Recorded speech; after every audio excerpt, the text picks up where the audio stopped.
그래서 의녀는 사실은 팔방미인이죠. 첫 선호도 1위였고, 소위 말해서 성스캔들의 그 중심에 놓을 수밖에 없었죠. 이 의녀를 보면 흔히 감비의 꽃이라 그래요. 약방기생이라 그러기도 하고. 그래서 이 의녀를 왜 이렇게 부르는가? 그 의녀를 소위 조선 감비들의 선망직종 1위다. 그럼 감비라는 게 뭡니까? 관총에 예속된 여자 종이잖아요. 이 여자 종들이 가장 되고 싶어 하는 것이 바로 의녀였다. 그런데 이 의녀가 아무나 될 수가 없어요.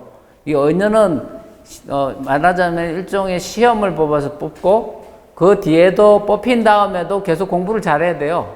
맨날 낙제한다. 이러면은 그 사람을 담호를 시켜요. 어쨌든 그 담호가 되든 아니면 의녀가 되든 간에 조선 관비에게 있어서는 되게 선망하는 직종이죠. 관비들이 주로 하는 일이 뭐냐, 물 깃는 일이에요. 그래서 수비라고 얘기를 하는데 그게 너무 고달픈 거죠. 그리고 이제 의녀를 또 약방기생이라고 하는데, 뭐 약방이라는 건 말하자면 이제 내이혼을 가르치는 거죠. 그래서 조선시대 때 서로 말하자면 이제 그 병원 역할을 하는 곳, 해민서라든지 뭐 이런 내의원이라든지. 근데 이게 왜 약방기생이 됐냐면 연산구 때 그냥 의녀들을 막 동원해가지고 그 기생 역할을 막 시켰기 때문에 그때부터 이 의녀들을 굉장히 이게 인식이 나빠져요. 그래서 의녀들에 대해서 약방기생이다 그렇게 얘기하게 된 거고, 그래서 일반 기생보다는 훨씬 더 대접받았어요. 상급으로. 지난주에 얘기했지만 일반 기생들도 신분은 관비잖아요. 그러니까는 이 관비들 중에 가장 상급으로 대접받는 게 바로 의녀였다. 그래서 기생재상이다. 자, 의녀의 탄생 과정과 교육을 보겠습니다. 뭐 의녀는 그야말로 이제 여자 의사죠. 여의사죠. 조선시대 이게 중국에도 없는 의녀가 어떻게 한국에는 생겼는가? 뭐 중국에는 의녀라는 직책 자체가 없어요. 그런데 한국에는 이제 의녀가 있는데 이 의녀가 생긴 이유가 조선은 남녀 유별이 되게 심해요. 중국보다. 그러다 보니까는 이제 여자가 부인병에 걸렸을 때 남자 의원들이 진찰하고 하기가 좀 어렵다. 특히나 이게 출산이라든지 뭐 이런 부분, 그런 것들이 있을 때는 여자의 그 어떠한 엄밀한 부분을 다 봐야 되는 이런 것들이 있잖아요. 그걸 갖다가 남자 의원들이 할 수가 없단 말이죠. 그러다 보니까 정밀한 진찰 자체가 안 되는 거죠. 그래서 처음에는 부인과를 중심으로 해서 생긴 것이 이 의녀예요. 부인들의 병을. 그래가지고 탄생했는데, 태종 6년에 그 똘똘한 관비들 10명을 뽑았어요. 그러니까 좀 어린 애들, 이제 한 뭐 10살 정도 되는 어린 애들, 그런 애들 중에 좀 똘똘한 애들 뽑은 거예요. 그 10명을 뽑았는데 그 애들을 갖다가 8년을 교육을 시켜가지고 탄생시킨 숫자가 몇 명이냐? 5명. 10명 중에 5명은 뭡니까? 떨어진 거죠. 그러니까 이 의학 공부는 그때나 지금이나 되게 어려워요.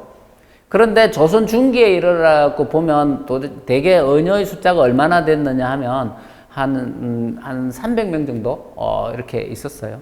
그 다음에는 이제 의녀를 각 그 지역의 감령에도 한두 명씩 다 파견했었어요.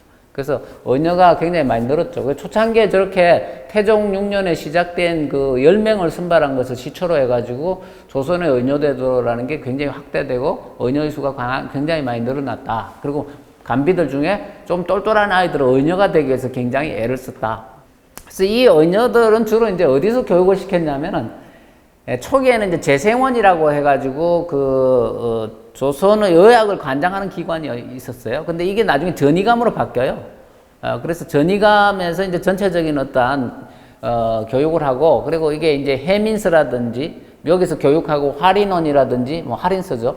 그런 데로 또 나중에 보내게 되고, 그래서 의녀 양성 단계를 보면 지금도 의대가 6년제죠. 뭐 약대도 6년제고, 그리고 그 뒤에도 뭡니까?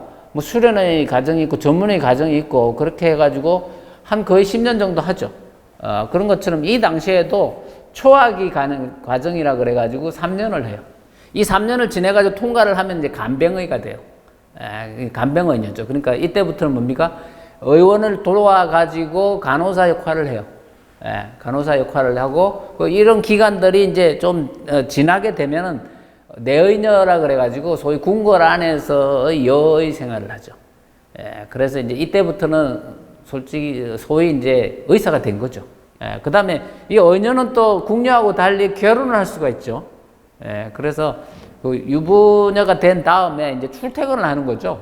궁궐로 출퇴근을 하는 거죠. 뭐 그렇다 보니까는 이제 이게 의녀를 욕심내는 사람들이 굉장히 많죠. 그래서 그런데 이 의녀들이 그러면 어떤 역할을 하느냐? 의녀 역할이 너무 다양해요. 우선적으로 이제 애를 낳을 때 산파 역할을 합니다.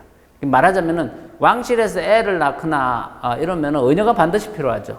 이 산파가 있어요. 나이 먹은 산파가 있지만은 의료적인 지식이 없단 말이죠. 그러니까는 의녀가 의료적인 지식을 가지고 하는 거죠. 그래서 대개 의녀는 이제 여의로서 여자 의사로서 이제 부인병에 한정해 가지고 일정 정도 의사로서 활동을 하고 대개의 임무는 이제 병자를 간호하는 역할을 하고요. 전염병이 막 퍼지거나 이러면은 또 그 전염병 가가지고 방역하는데 동원되고, 그 다음에 이제 여자 경찰 역할인데 여자들이 이제 범죄를 저질렀을 때 의녀들이 출동돼가지고 잡아가고, 옥중에 이제 여자가 들어왔는데 임신을 했단 말이죠. 그러면은 그 관리를 누가 하냐? 바로 의녀가 해요. 왕비나 뭐 후궁이나 어디 간다 이러면은 그 호위 역할을 다 또 의녀가 해요. 그러고 또 뭐 묘지, 왕비의 묘지를 썼다, 후궁의 묘지를 썼다, 그럼 묘지를 완전히 쓰기 전까지 이제 그 자리를 만들 거 아닙니까? 묘지 자리를. 그러면 그거 같은 경비도 의녀들이 봐요. 뿐만 아니고 이게 또 왕비한테 제사 지내거나 이럴 때 제문을 낭독하는 것도 의녀들이 낭독해요. 그러니까 의녀들을 별 곳에 다 쓴 거예요. 그래서 의녀는 사실은 팔방미인이죠. 엄밀하게 보면 조선 전체 인구 중에 한문을 제대로 아는 사람들이 5%도 안 돼요. 그 중에 기생과 의녀가 있는 거죠. 그래서 한문을 아는 기생은 일급 기생이에요. 이 의녀들은 일급 기생보다 더 위의 기생이죠. 그렇기 때문에 의녀들을 기생의 재상이라고 해서 기생재상이다 이렇게 불렀던 거예요. 그래서 의녀의 역할은 이렇게 다양했다라는 걸 알 수 있고요. 이 양반들이 이제 처벌들이면은 가장 선호하는 게 바로 이 의녀였어요. 그 이제 지난번에 말씀드렸지만 이게 기생을 처벌로 드린 데는 어마어마한 돈이 들어가잖아요. 그런데 의녀로 처벌로 드릴 때는 의녀 대신에 자기 집안에 있는 여종 하나를 관비로 넣고 의녀로 받아들여요. 또 이 의녀에게서 난 아이가 또 똑똑하잖아요. 조선시대에는 여자들이 또 똑똑하게 되게 바랬어요. 그래서 양반들한테 첩 선호도 1위였고, 의녀들도 사실은 일반적인 결혼을 했을 때는 대개는 평민이 아니고 천민하고 결혼하는 일이 많았기 때문에, 그래서 자기 신분을 상승시키는 일이었고, 뭐 고관대작에 첩으로 가면 아무리 의녀라 그래도 아무나 함부로 할 수가 없죠. 의관들도 예를 들어가지고 이 사람이 영의정의 첩이다. 근데 의녀 활동을 하고 있다. 이러면 어떻게 했어요? 그 사람 못 건드리는 거죠. 의녀들 중에 이제 이게 인물이 출중해가지고 왕족과 이제 연애를 나눈 의녀가 있었는데, 이제 대표적인 의녀가 그 세종의 아들 평원대군하고 그 사랑을 나눴던 백이라는 의녀가 있었어요. 이 백이라는 의녀가 있었는데, 이 백이라는 의녀는 평원대군이 되게 좋아하던 의녀였고 평원대군의 첩은 아니었어요. 그런데 이 평원대군이 이게 나중에 뭡니까? 홍역으로 죽죠. 홍역으로 죽고 난 뒤에 이사평이라고 하는 인물이 그 백이라는 의녀를 첩으로 데려가 버린 거예요.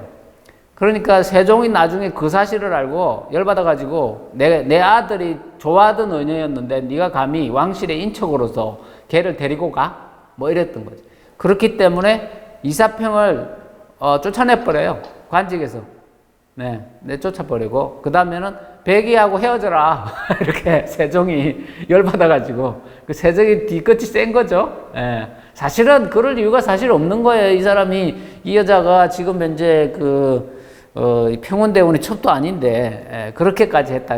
어떻게 보자면, 이 세종은 자기 그 아들 사랑이 되게 좀 지나칠 정도로 심한 사람이었는데, 이것도 그 일사례라고 볼 수 있죠. 자, 그러다 보니까 이 의녀는 아무래도 조선의 양반들 사이에 소위 말해서 성 스캔들의 그 중심에 놓을 수밖에 없었죠. 이런 현상이 본격적으로 일어난 건 언제냐 하면은 연산군 이후예요. 사실은 연산군 이전에는 의녀의 수가 아주 많지는 않았단 말이죠.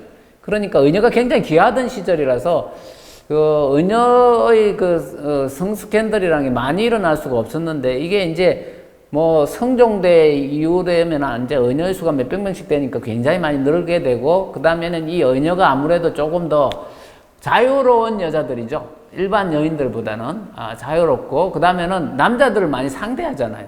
사실 조선 여인들 중에 남자들을 상대할 수 있는 여자들은 기생하고 의녀밖에 없어요.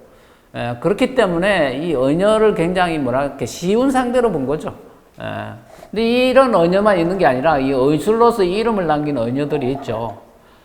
여러분도 잘 알고 있죠. 대장금이라고. 이건 중종 때의 의녀였어요. 이 대장금은 전무후무한 의녀예요, 사실은. 이게 일반적인 그 의녀들하고는 좀 달라요. 왕이 아예 이 중종이라는 사람들이 대장금 위에는 자기를 진료를 못하게 했어요.